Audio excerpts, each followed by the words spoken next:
Assalamualaikum warahmatullahi wabarakatuh.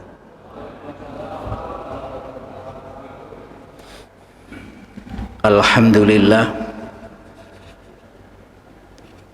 alladzi anzalas sakinata fi qulubina liyazdadu imanana.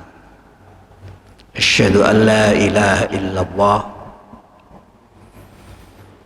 wa asyhadu anna Muhammadan abduhu wa rasuluh. Allahumma salli wa sallim wa barik ala nabiyyinal karim Muhammadin wa ala alihi wa sahbihi ajma'in. Amma ba'd.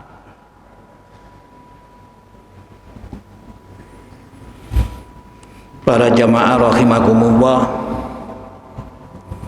alhamdulillah kita bersyukur kehadirat Allah Subhanahu wa taala. Kita semua oleh Allah diberi semangat untuk terus meningkatkan kualitas iman kita ini menuju iman yang sebenar-benarnya. Meskipun cobaannya itu tidak ringan, tantangannya juga tidak ringan. Kita rasakan saja selama musim pandemi begini ini. Kita semua itu loh dihimbau untuk sholat di rumah, tidak berjamaah di masjid, tapi panjenengan sik nang masjid ya. Nggih Pak, nggih? Iya. Ngaji, kegiatan ngaji gak usah ngaji, udah sampean sik kepengin ngaji. Ya memang orang beragama begitu. Itulah adha sholat dihimbau sholat di rumah sampai adik sholat nang masjid ya. Kata nih Pak, itu menunjukkan semangat kita untuk menjadi muslim mukmin. Itu menunjukkan hati kita itu betul-betul merasa bahagia, tentram, tenang. Kalau kita bisa mengamalkan amalan-amalan sebagai orang mukmin yang amalan itu disukai oleh Allah. Itulah semangat kita yang patut kita syukuri itu. Mudah-mudahan semangat ini tidak luntur, tidak turun, terus bertambah semangat. Apalagi di bulan ini, bulan 1 Muharram, di dalamnya ada hijrah, dan di Quran itu ada ajaran tentang hijrah. Berkaitan dengan itu, jenengan buka Pak, kita bahas surat At-Taubah ayat 20. Kita bahas tentang hijrah dan jihad. Ya, ayatnya banyak, ayat tentang hijrah itu di dalam Al-Quran itu. Ada sekitar 31 kata hijrah itu di dalam Al-Quran dengan berbagai variasinya. Tuh, ada yang hajaro, ada yang yuhajiru, ada yang muhajirun, ngoten lho Pak. Ada yang hajaru, ngoten itu. Jadi semua berasal dari kata hijrah. Itu ada sekitar 31. Saya baca dulu Arabnya, teksnya nanti panjenengan terjemahkan. A'udzubillahi minasyaitonirrajim. Alladzina amanu wa hajaru wa jahadu fi sabilillahi bi amwalihim wa anfusihim a'zamu darajatan 'indallah wa ulaika humul faizun.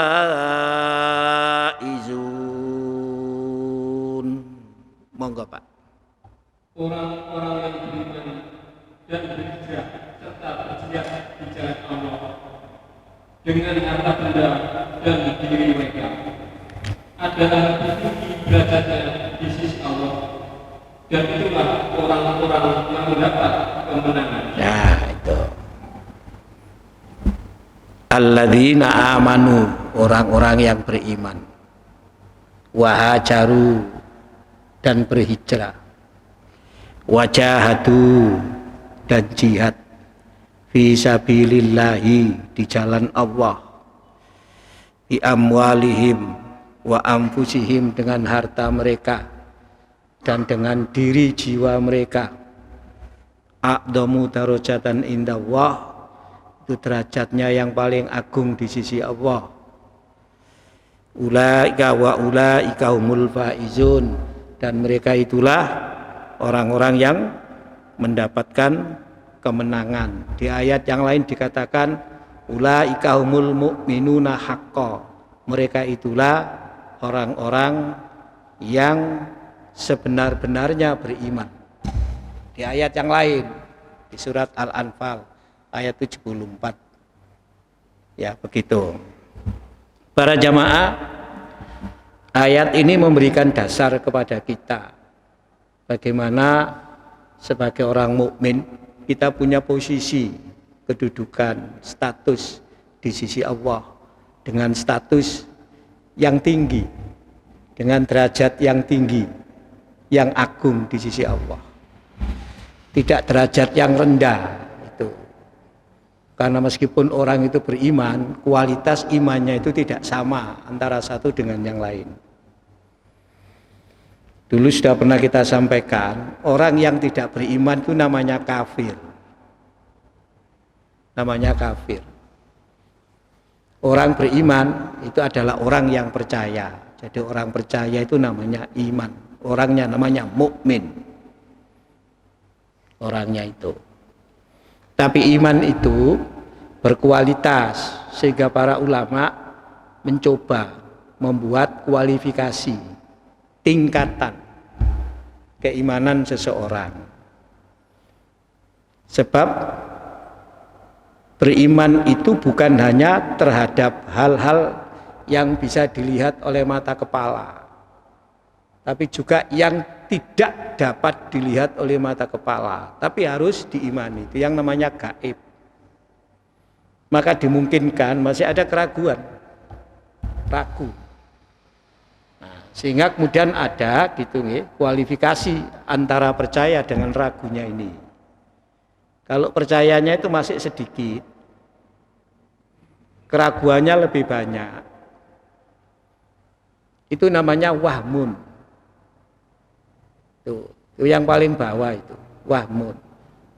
Jadi yang dipercaya itu belum banyak di dalam agama. Dia beriman, tapi kepercayaannya masih tingkat bawah. Biasanya ya orang-orang mu'alaf itu biasanya, karena belum banyak tahu. Tapi juga tidak menutup kemungkinan orang-orang yang sudah lama sejak lahir menjadi muslim, tapi imannya itu tidak diurus, dibiarkan, tidak dikontrol, kurang ada upaya untuk meningkatkan kualitas imannya. Boleh jadi juga seperti itu, sudah lama. Dan juga ada orang yang baru masuk Islam mungkin ya begitu, tapi perkembangan kualitas imannya itu luar biasa. Sahabat Abu Hurairah itu 3 tahun masuk Islam sebelum Rasulullah meninggal. Tapi karena banyak menyertai Rasulullah, beliaulah yang banyak meriwayatkan hadis dari Rasulullah. 3 tahun sebelum Nabi wafat. Tuh, bahkan menjadi guru hadis itu. Ada perkembangan selanjutnya Abu Hurairah itu. Tuh. Jadi ada yang seperti itu. Tapi kalau ragunya itu masih banyak, namanya wahmun. Kalau 50-50 itu namanya roibun atau syakun. Tapi kalau kepercayaannya lebih banyak, itu namanya don. Sudah sering kita sampaikan ini.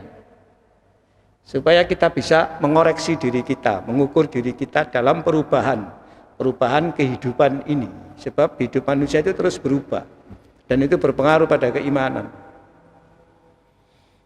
Tuh. Don namanya itu. Meskipun terkadang don itu diterjemahkan yakin. Nah, iman yang paling tinggi kualitasnya itu disebut dengan istilah yakin. Lalu yakin itu digambarkan ada ilmul yakin. Itu yakin karena dia tahu. Bisa saja dia melihat dengan mata kepalanya bisa saja dia melihat dengan mata hatinya. Ketika melihat dengan mata hati itu namanya ainul yakin.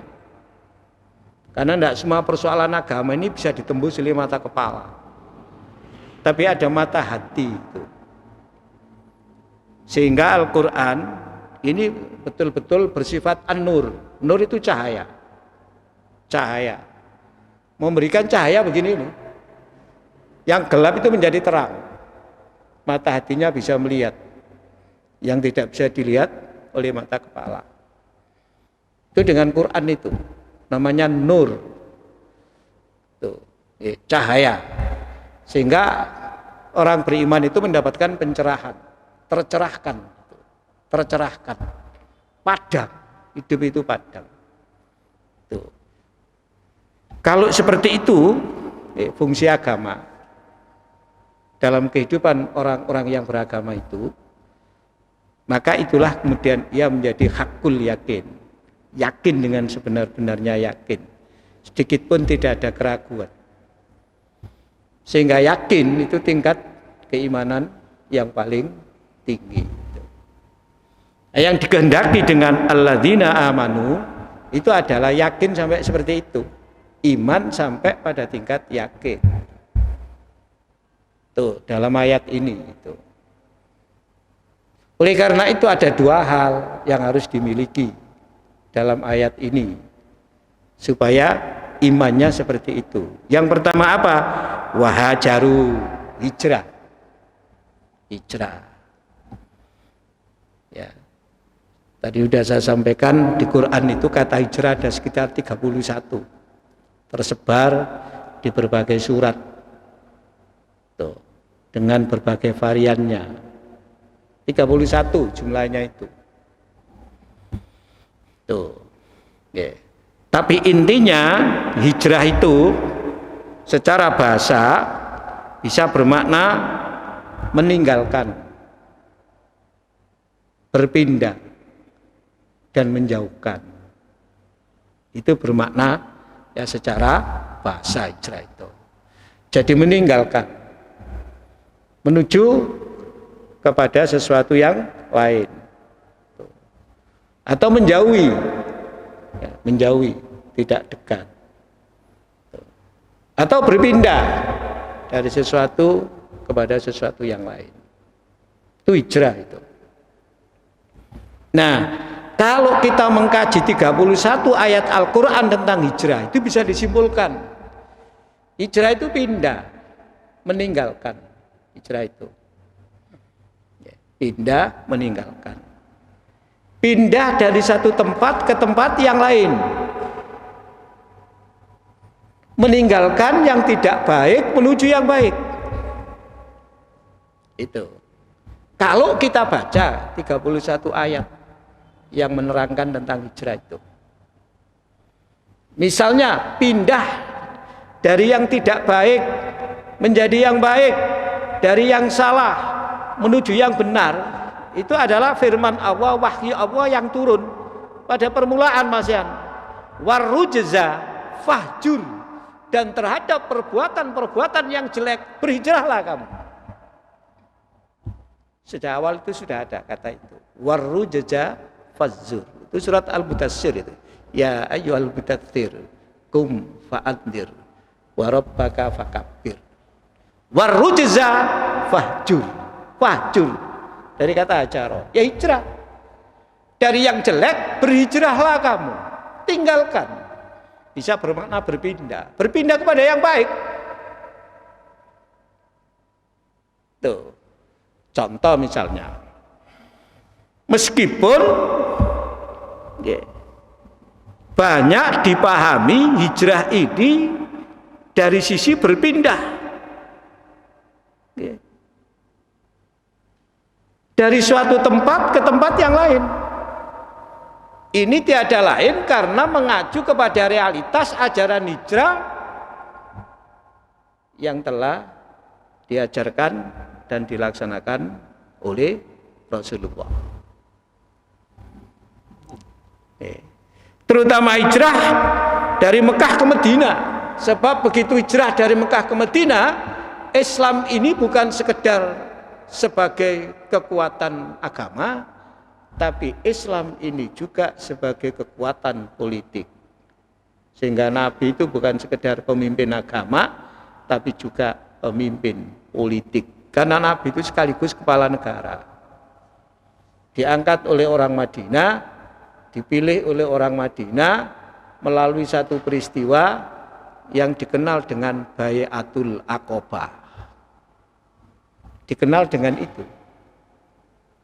Sehingga Nabi di Madinah bukan sekedar mengajarkan, mendakwahkan ajaran agama, tapi juga ngurus negara. Nabi itu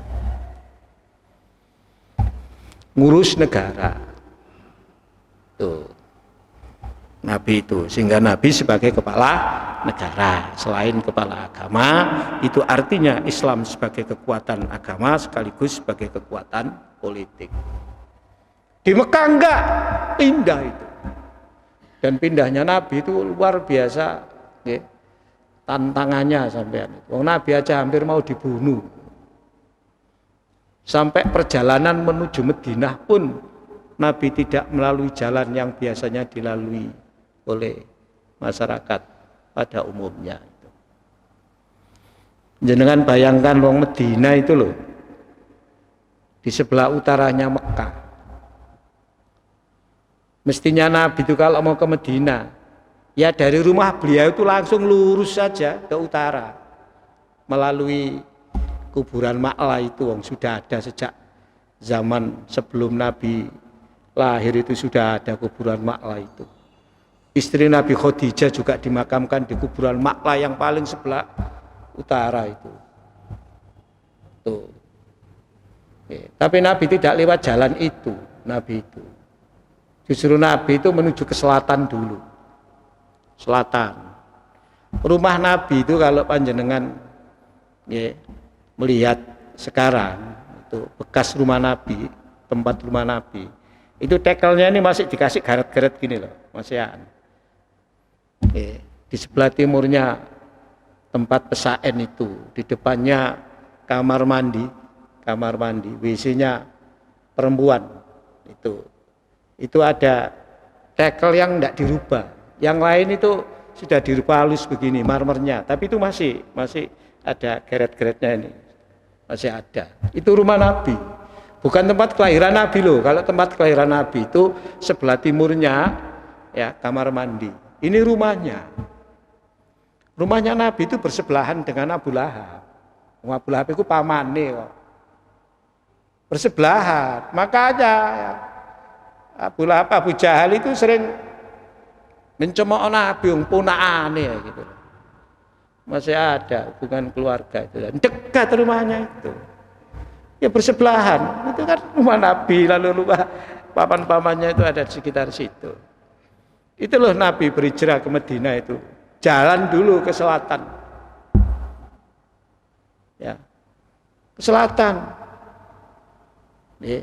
Kalau sekarang jalan yang dilalui Nabi itu namanya Jalan Ibrahim Al-Khalili itu. Jalannya itu. Terus ke selatan itu sekitar ada 4 kilo lebih, 4,5 kilo itu dari masjid itu. Notok perempatan di Bahutmah itu belok kanan ke timur, terus ke timur itu sampai melewati daerah Khudeh terus ke sana. Dulu daerah sana itu ada tempat pengambilan air Zam-Zam di daerah sana itu, daerah Khudeh itu.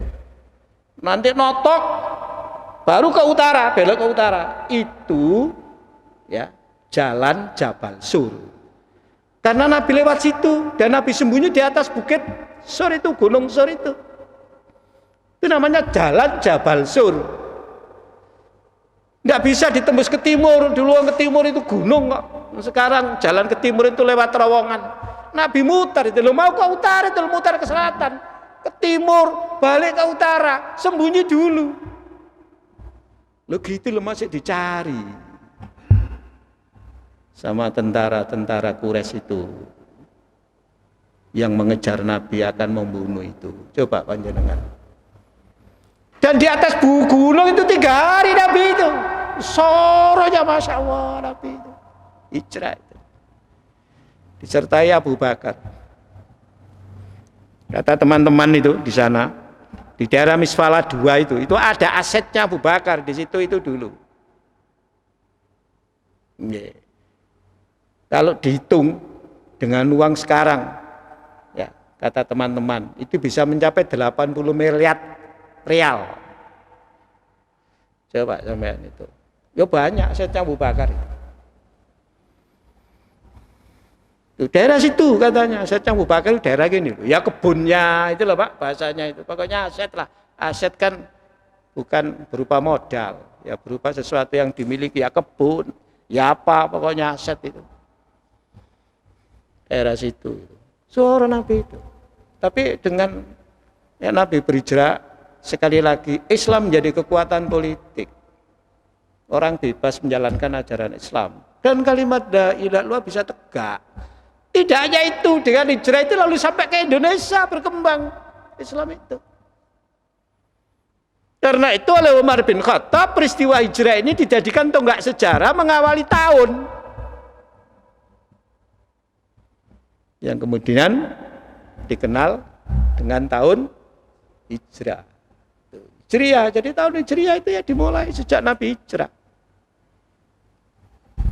Nah kalau sebelumnya itu apa ya? Sebelumnya itu tahun kenabian. Sebelumnya itu. Nah, ini loh. Ya. Makanya kemudian hijrah ini dimaknai hijrah bersifat makaniyah. Tuh. Dan hijrah yang lain, hijrah ke Taif misalnya. Tapi hijrah ke Taif itu kan Nabi tidak mendapatkan respon yang baik itu. Sampean kalau ke Taif itu ada masjid kecil ya yang dibangun, tapi masjidnya nggak dipakai sholat. Itu dulu kebun, tempat seorang non muslim yang menjaga kebun itu. Ia memberi beberapa buah anggur kepada Nabi saat Nabi dibalangi batu. Dan ketika Nabi diberi anggur lalu dimakan, Nabi mengucapkan Bismillah. Orangnya itu kaget. Kalimat apa itu? Di saat masyarakat tidak merespon Nabi itu ada salah seorang itu yang justru memberi Nabi buah anggur. Nah sekarang tempat itu didirikan masjid di Taif itu. Tapi masjidnya kecil, bukan masjid besar seperti begini. Kalau masjid besar seperti begini, itu masjidnya Ibnu Abbas itu di sana itu. Karena Ibnu Abbas itu mati dimakamkan di Taif. Dan sebelahnya itu didirikan masjid, namanya Masjid Ibnu Abbas. Di Taif besar Masjid Ibnu Abbas ya. Ya masjid panjenengan masih kurang besar. Besar masjidnya. Masjid jenengan ini besar loh, masjid jenengan ini. Tuh. Itu. Jadi di Taif itu ada Masjid Ibnu Abbas. Mungkin sampean yang umroh sudah pernah ke sana panjenengan itu. Nah itu hijrah dalam arti maknawiyah itu. Dalam arti ya makaniyah. Hijrah ya berpindah dari satu tempat ke tempat yang lain. Tuh. Nah setelah Mekah ditaklukkan oleh Rasulullah dan berhasil di Mekah itu membebaskan orang-orang yang didolimi dari kedoliman rezim yang berkuasa di Mekah. Islam bisa diamalkan di sana. Bahkan Mekah bagian dari provinsi negara Madinah yang dalam perkembangan kedua wilayah itu disebut wilayah Hijaz, ya gitu. Hijaz. Dalam perkembangan berikutnya itu disebut Hijaz. Bahkan Nabi menegaskan la hijrata ba'dal fathi. Enggak ada hijrah lagi seperti yang dilakukan Rasulullah, enggak ada. Wong Mekah sudah bebas. Mekah itu pusat agama ya Pak. Nabi itu lahir di Mekah, diutus oleh Allah, diangkat oleh Allah sebagai Rasul di Mekah. Dan kalau dilacak ke belakang, itu bagian dari doa Nabi Ibrahim. Berapa tahun itu doa Nabi Ibrahim, berapa puluh tahun itu. Ibrahim berdoa kepada Allah, mohon agar di Mekah ini diutus, diangkat seorang Rasul yang lahir di Mekah. Bab Ibrahim itu pendatang. Ibrahim berasal dari kota Ur. Karena Ibrahim berhadapan dengan rezim yang sangat kuat. Sampai Ibrahim harus dihukum dengan cara dibakar Ibrahim itu. Akhirnya pindah Ibrahim itu. Pindah ke Suriah, pindah Palestina, pindah ke Mesir, kembali ke Palestina, ke Mesir lagi, lalu ke Mekah, muter Nabi Ibrahim itu. Di Mekah itulah meletakkan anaknya, istrinya, namanya Ismail itu.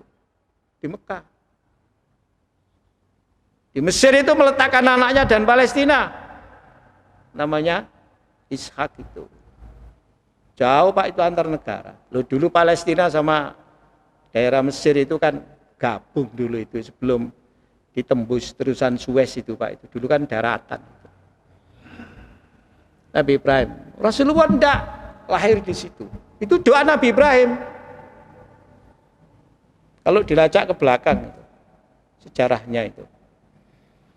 Sehingga Mekah itu pusat Pak, pusat ada Ka'bah. Ibadah haji itu yang mengadhani, yang memanggil agar manusia muslim seluruh dunia ini nanti melaksanakan ibadah haji, itu Nabi Ibrahim. Sebagian besar ulama itu mengatakan Ibrahim ketika memanggil orang-orang untuk menunaikan ibadah haji itu di atas bukit gunung sebelah timurnya Masjidil Haram yang sekarang dibangun Istana Raja itu, namanya Jabal Gubis.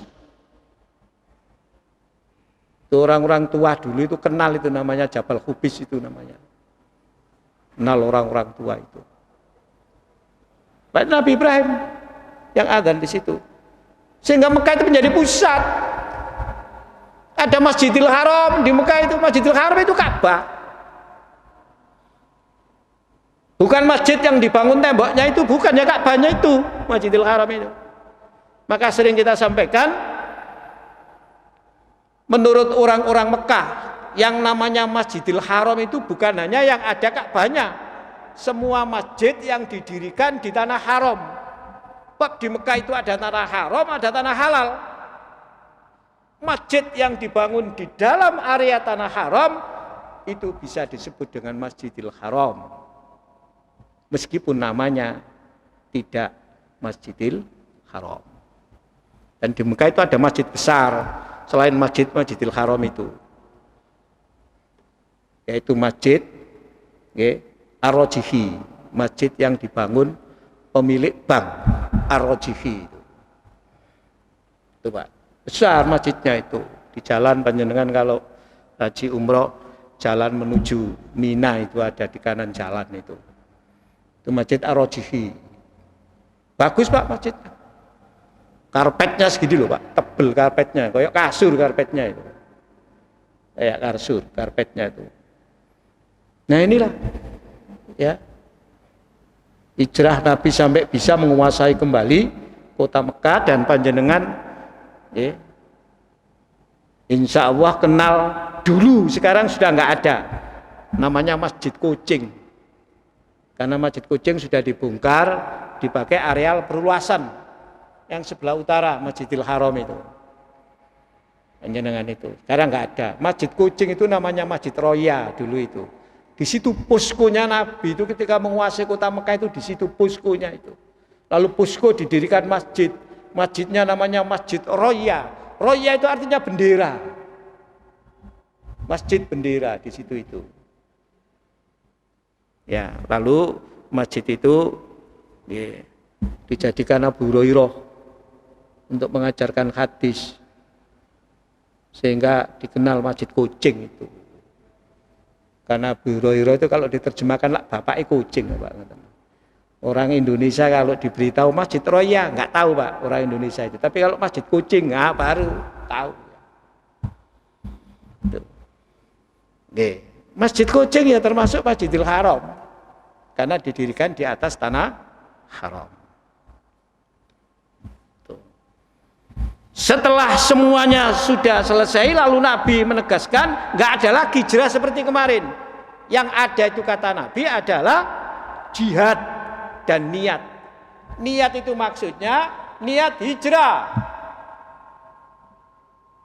Disinilah kemudian Nabi menegaskan dalam hadis lebih lanjut, al-muhajiru, orang-orang yang berhijrah itu adalah man hajara su'a, mereka yang berhijrah menjauhi, meninggalkan as-su'a, kejelekan. Nah itu. Lalu kemudian berkembanglah makna hijrah itu menjadi hijrah maknawiyah atau hijrah qalbiyah. Bagi kita ya mungkin dua-duanya, tapi yang lebih banyak hijrah qalbiyah, Pak, kita itu. Karena baik itu ada di mana-mana, jelek itu juga ada di mana-mana. Oh, itu bagian dari ujian iman. Tuh.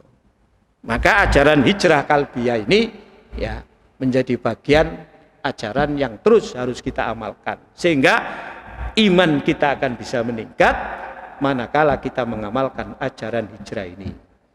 Ditegaskan oleh Umar bin Khattab, hijrah qalbiyah itu adalah faraqat minal batil ilal haq, berpindah dari yang batil menuju yang hak. Inilah yang disebut dengan hijrah maknawiyah.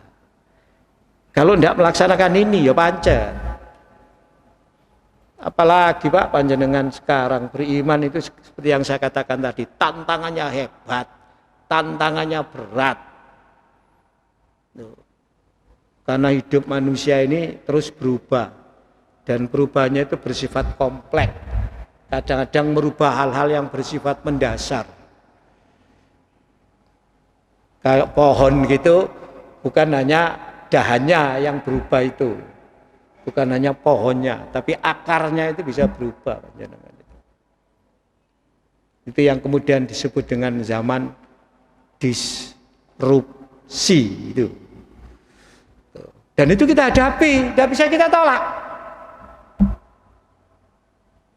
Maka hijrah ini menjadi penting. Oleh karena itu, ada yang membagi hijrah ini kepada 4 hal. Yang pertama hijrah i'tiqadiyah. Keyakinan itu kalau tidak diupayakan terus berubah, meninggalkan yang jelek-jelek, keyakinan kita, akidah kita itu akan tergerus. Syirik itu sudah tidak lagi seperti pada zaman jahiliyah, di mana syirik itu digambarkan orang menyembah berhala, berhalanya berupa patung, sehingga di sekitar Ka'bah itu ketika dikuasai oleh Rasulullah tercatat dalam sejarah 360 lebih ada patung. 300 swidak, Pak, patung.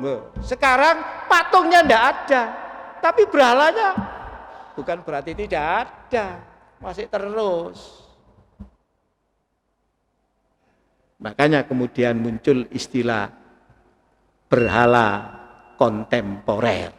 Nah itu, Pak, berhala apa? Kontemporer. Syiriknya syirik kontemporer. Tuh.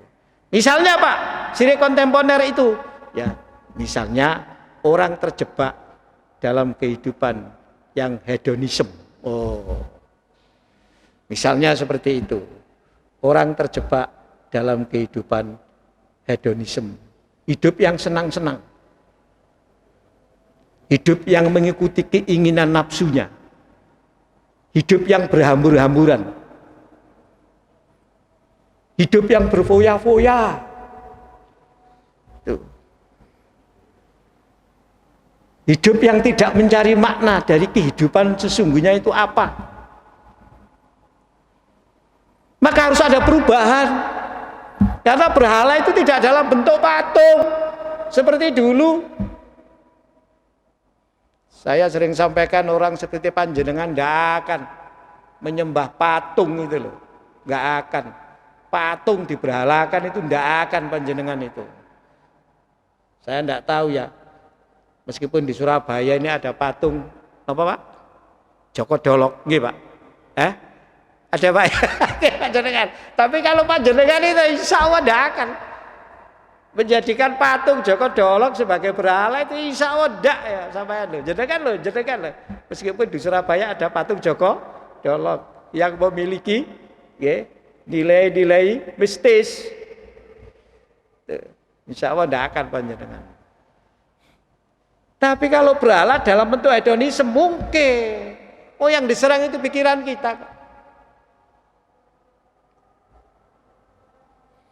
Maka kemudian berikutnya harus ada hijrah fikriyah yang nomor 2 itu. Hijrah pemikiran. Nanti kita lanjutkan. Sudah bisa atau Pak ya? Nah, karena hijrah pemikiran itu agak panjang nanti. Termasuk tadi yang disampaikan oleh Bapak Ketua Yayasan itu tadi itu. Itu kan pemikiran-pemikiran yang berkembang sekarang. Dan itu tidak bisa kita ya hilangkan sejalan dengan perubahan perkembangan tadi itu. Yang bisa kita hadapi dengan apa? Hijrah. Kita lanjutkan nanti. Nanti diingatkan Pak ya ayat ini ya. Nanti nggih. Demikian kurang lebihnya mohon maaf. Assalamualaikum warahmatullahi wabarakatuh.